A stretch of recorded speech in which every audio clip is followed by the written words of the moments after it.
Hello, ladies and gentlemen, and welcome back to another episode of Pipe Bomb Sessions. We are coming off a very interesting Memorial Day weekend because in the WWE world, we saw a few returns happen. We saw a few more people qualify for the Money in the Bank pay-per-view that's coming up. And you know what? Let me start out with what happened at Saturday night's main event. I will say the card itself looked alright. Wouldn't say anything crazy about it, but a lot of things ended up coming out from this. First off, how the night started was Rollins and Braun Breaker beating Punk and Sami Zayn, but not without the help of a returning Big Bronson Reed. Why did he team up with Rollins after he took care of Rollins many months ago? Gave him about 6 tsunamis, I think, and took him out, basically. We really got the answer to that on Raw with Paul Heyman by him saying, yeah, he took him out, so now Rollins respects him, and that's why he brought him into the group. I don't know if I'm really totally sold on the whole idea of how he got brought in, but nonetheless, Bronson Reed got added in. I personally think it's another big guy who got added to the group. Let him wreak havoc. And we also saw, in the meantime, him take out Punk. He literally splashed Punk through a barricade. That was wild.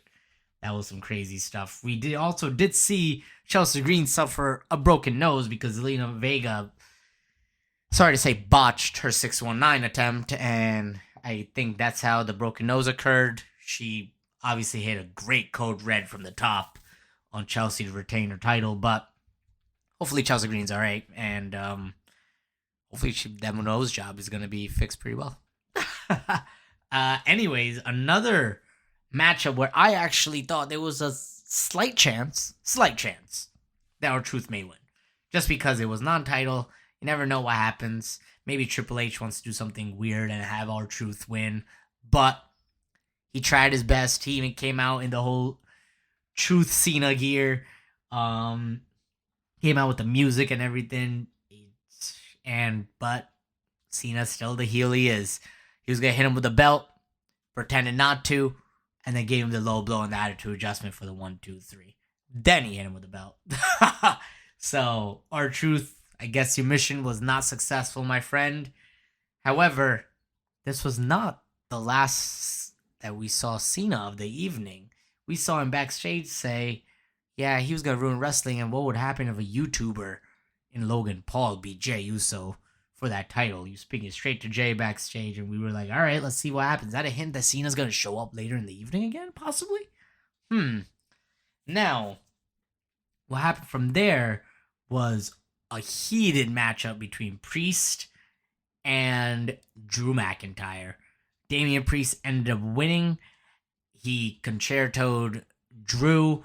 Basically, I'm hearing that Drew's going to be taken out. He's going to be taking some rest. Well-deserved rest, let me say. And he's going to be out for a while. He's going to be recovering from some injuries and doing that. Drew ended up walking out of the cage for the victory. Jesse Ventura was not a very big fan. I guess he didn't like the whole concept of Priest just walking out of the cage. I kind of thought it was like, hey, I took care of you and I'm still standing. While you're laying there, I got to walk out of the cage. Boom. It's kind of like a flex, in my opinion. But hey, to each their own, how they think, whatever. Jey Uso did end up retaining his title for the main event against Logan Paul. However, so much happened. Ref got taken out as usual. John Cena comes out to interfere, and that's how the ref usually gets pulled out of the ring. He's beating the hell out of Jey Uso. Logan Paul gets up. Boom, who's back? The American Nightmare, QB1, baby. Cody Rhodes. Bang, haven't seen him in a hot minute. Welcome back, Cody. Comes out for the save, and after the fact, he makes the official challenge, and the match is made for Money in the Bank tag team match. Cody Rhodes and his boy, his brother as he called him, Jey Uso versus John Cena and Logan Paul. Man, what a team up I definitely didn't see coming whatsoever. I think what makes this very, very interesting is that both title holders are going to be fighting in the same exact match. I think that makes it a very, very interesting thing to look at.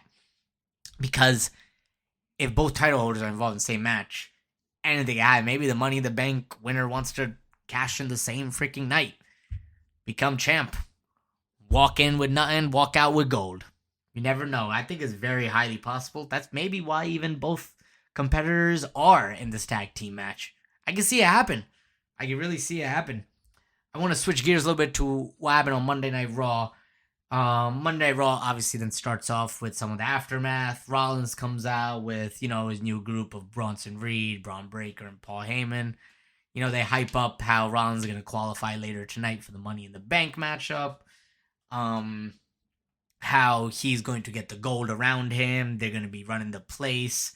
This is exactly the vision he saw and what was going to happen and all these things. I think Rollins is possibly a little delusional, but I like it. He's going into that whole visionary phase. He's going into the whole phase of I'm going to be ruling not only Raw, but WWE. So I don't think that's a bad thing in any sense. Rollins being forefront of Monday nights, especially as a heel, has always worked in my opinion. I don't think it's ever been a bad thing. But something that's been bad right now, or been going for bad for certain someone, is Dirty Dom.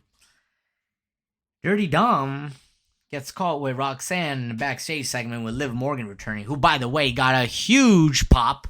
Didn't expect that, but welcome back, Liv. Hopefully she had a good time doing her movie. But she caught Dirty Dom being a little dirty, if you know what I'm saying.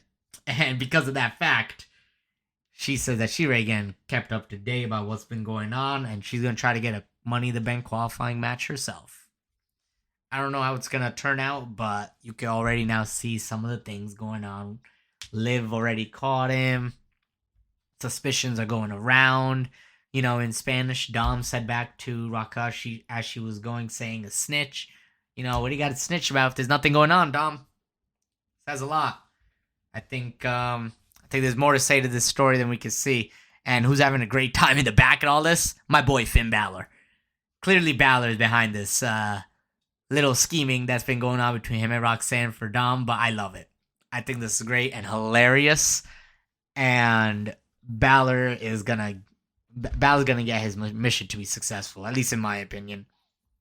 Someone who wanted his mission to be successful was Rusev, and man, did he handle Tozawa out there. Tozawa was like a little rag doll.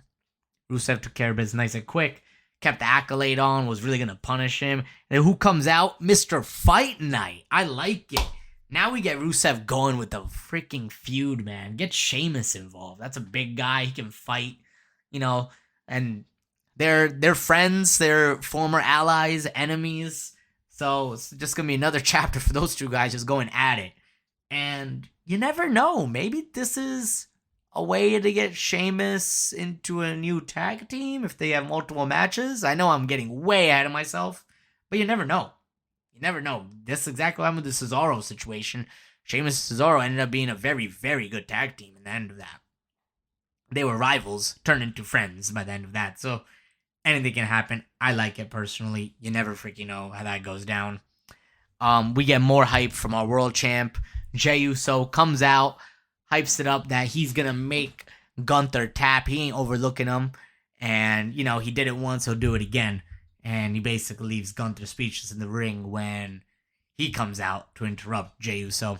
I find it hilarious that Gunther seems like he's being getting left speechless on a almost weekly basis. Yikes. Like, damn, Gunther. Like, ever since losing that title, people don't seem to be respecting him the same way. Let's see how that really turns out. I feel like the ring general is gonna remind some people. And you never know. Just because he's facing Jey for the title on the Monday after Money in the Bank, maybe he does win it and then lose it immediately to the Money in the Bank holder. That could be possible. That could be the play right there. Maybe he doesn't actually win it back and he hurts Jey more, and that's how he freaking, makes Jey lose the title. Could be something like that. I can see it happening. more, I just want to come back more to the whole Liv Morgan situation. She ended up getting a match with Kairi Sane, who returned last week. And that was interesting because now Kairi Sane was seemed like she was gonna win, and then Roxanne came to help, pushed her off the top, and Liv couldn't take advantage, and she ended up losing via roll up. What happened afterwards in the backstage segment is that Liv blamed Raquel for that because she was the vet and she should have known better how to help and handle the situation rather than cause a distraction for her teammate. Interesting. So we're kind of seeing now dissension not only in the whole Liv and Dom relationship, we're seeing a whole dissension now between the women's tag title holders in Raquel and Liv. You definitely see things are definitely coming to a turning point with the Judgment Day. Thank God, honestly. This group has been something for so long, and this whole turning point, it's been a work for a hot minute. I had a feeling Liv and Dom were not gonna last long after Dom won that title. I don't know why. I just thought Balor's plans were gonna really just get into full effect. It's gonna basically cause a lot of separations to happen, and that's exactly what we're seeing already. And I will say, like, shoot, what's gonna happen now? I want to switch gears into Money in the Bank a little bit. Talk about that. That was some of what happened on Raw. The main event was obviously Sami versus Finn Balor versus Rollins. Sami Zayn was about to win the damn match. Of course, Braun Breaker and Bronson Reed come out, attack him. Jey Uso then comes out because he told Sami he got his back tonight. Comes out, he gets overwhelmed for a hot second. After that, we see, I believe, Dirty Dom slides a chair into the ring. Balor doesn't get to it in time, gets curb stomped on the chair. 1, 2, 3. Balor taking another L, sadly. It is what it is, I guess, at this point. Even though I like Balor, he's a good wrestler, and guy does not deserve to lose on a daily basis at this point. But it is what it is. Gets a stomp. Punk's music hits. He sneaks up behind and gives him like the GTS from behind. Now, the reason why I was switching to Money in the Bank is we have 4 matchups confirmed for Money in the Bank. I believe right now it's the 2 ladder matches, obviously, for the briefcases. The match I spoke of earlier with Logan Paul and John Cena against Cody Rhodes and Jey Uso.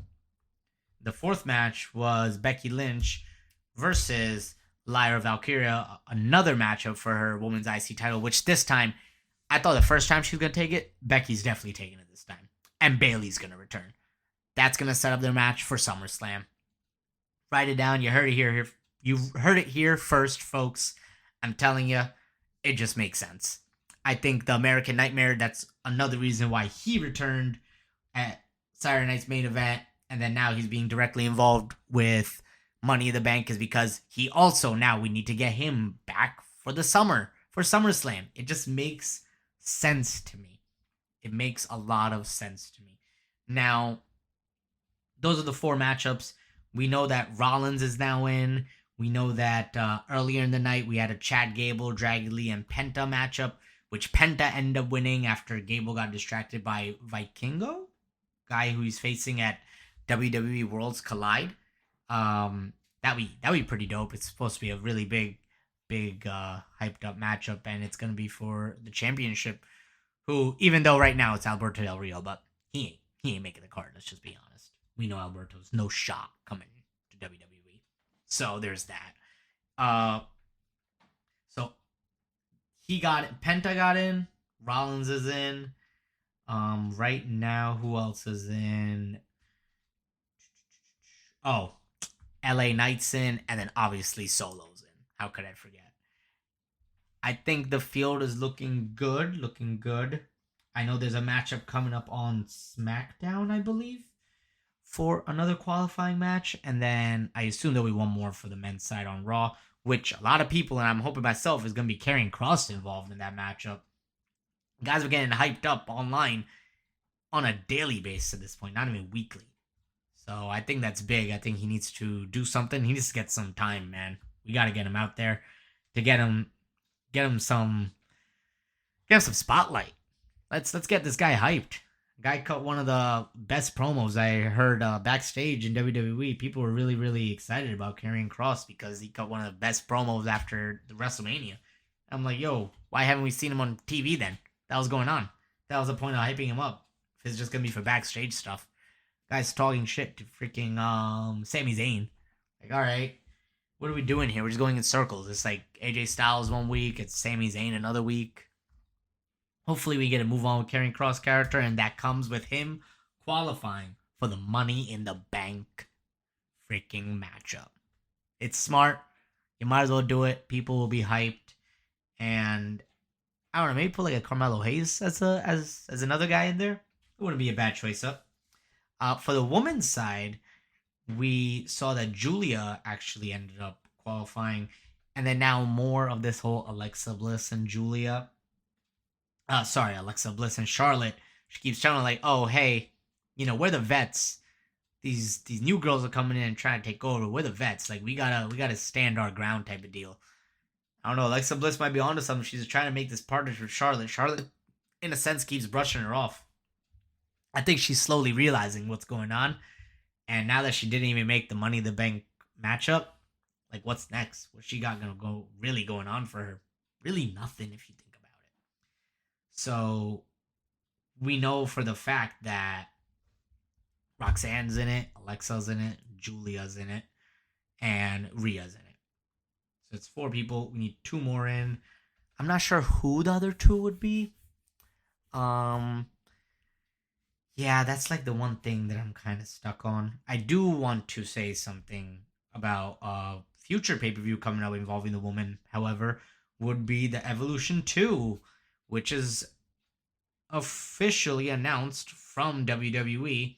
It's going to be happening, the all-women's pay-per-view, one more time. They're bringing it back on July 13th. Yep, ladies and gentlemen, you heard that right. July 13th is when that's going to be taking place. I will say that maybe we end up seeing the Charlotte versus Jade matchup that's been hyped for a little bit. I can see them being kind of like the main event, and that perfectly plays into this whole Alexa Bliss and Charlotte storyline about her telling her like, hey, these new girls are kind of like taking over. Like, we gotta show them that we're the ones who still run this place and stuff. So, like, are you in or are you out? Like, what are we doing here? You know what I mean? So I get it. I think there's more to say than what Charlotte even wants to believe. Alexa has more points than Charlotte wants to believe. And we're going to see it happening as we move on a week-to-week basis. It's going to be very interesting to see how everything plays out.